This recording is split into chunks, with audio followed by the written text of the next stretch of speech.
matin, un boudin a attrapé une licorne. Ce matin, un boudin a attrapé un bouquin. C'était un boudin qui avait deux petites mains. Bon, alors aujourd'hui, je vais vous lire Mini à l'école. Bon.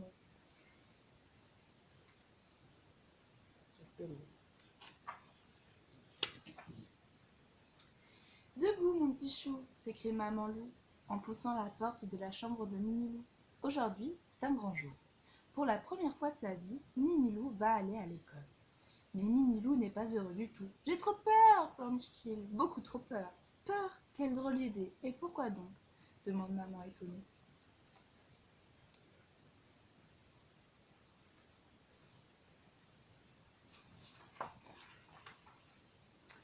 Tremblant des pattes jusqu'aux oreilles, Minilou répète alors à sa maman ce que lui a raconté son ami Minipic. Les maîtresses d'école sont des ogresse qui mangent les élèves pas sages.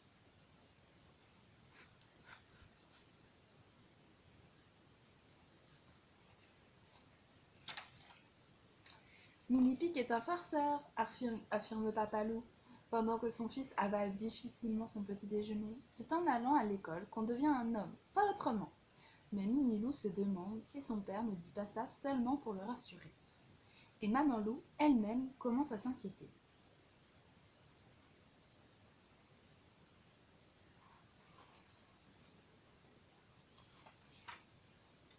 Assez parlé, en route, s'écrie soudain Papa Loup.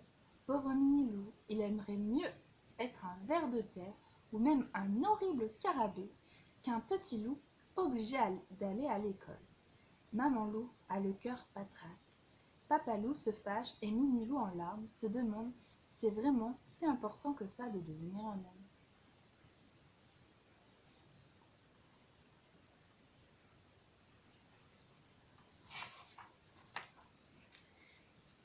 Devant l'école, c'est encore pire. Dès qu'il aperçoit la maîtresse en haut des marches, Minilou bondit au sommet d'un sapin. « Descends de là immédiatement !» crie Papa Loup. « Je ne veux pas me faire dévorer !» gémit Minilou. Finalement, pour ne pas être puni, Minilou obéit à son père.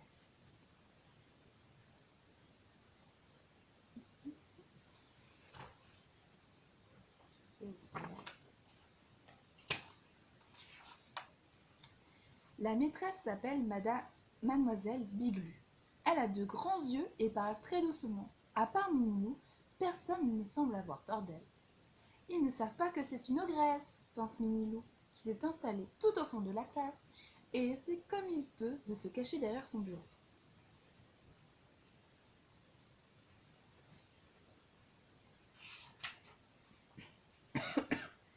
Mais à côté de lui, voilà qu'Anicette fait des siennes. « Arrête !» supplie Minilou terrorisé. « Tu vas nous faire remarquer et nous serons les premiers dévorés. » Hélas, Anicette n'a rien à faire de ses conseils, bien au contraire. Et hop, un peu de verre sur le nez, dit-il. C'est fou comme ça embellit les petits loups d'avoir le nez vert.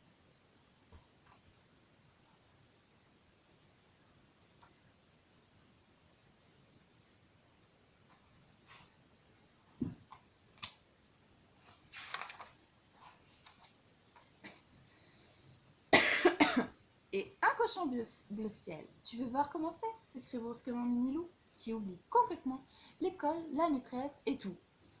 Commence alors la plus grande bataille de couleurs jamais vue. Aïe aïe aïe, quelle bataille, quelle pagaille, du sol au plafond. Ça gicle de tous côtés. Quel chantier!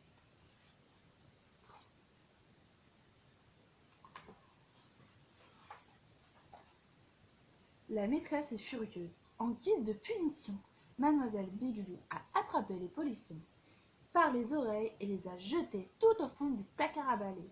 Aglaé, la grosse araignée, les regarde d'un œil mauvais. Sniff, sniff, sanglote Minilou. Je l'avais bien dit, maintenant la maîtresse va sûrement nous dévorer. Anicette voudrait tellement rassurer son ami. Hélas, il tremble autant que lui.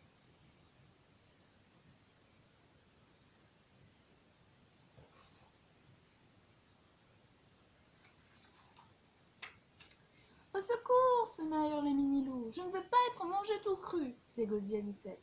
Soudain, la porte du placard s'ouvre et mademoiselle Bilu apparaît. Pitié, maîtresse, ne me dévorez pas, supplie Minilou. Je vous promets d'être sage comme une image. Je ne suis rien qu'un cochon mauvais, plein de graisse, gémit Anicette. Quel vacarme! Mademoiselle Bilu n'en croit pas ses oreilles.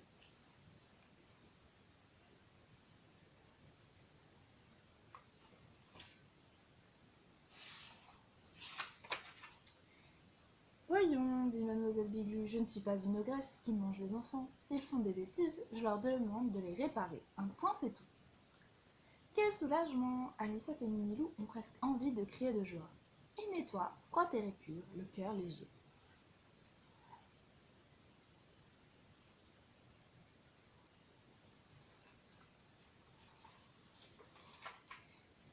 Quand la cloche sonne la fin de l'école, la salle est de nouveau toute propre et toute belle. Ouf, quelle journée!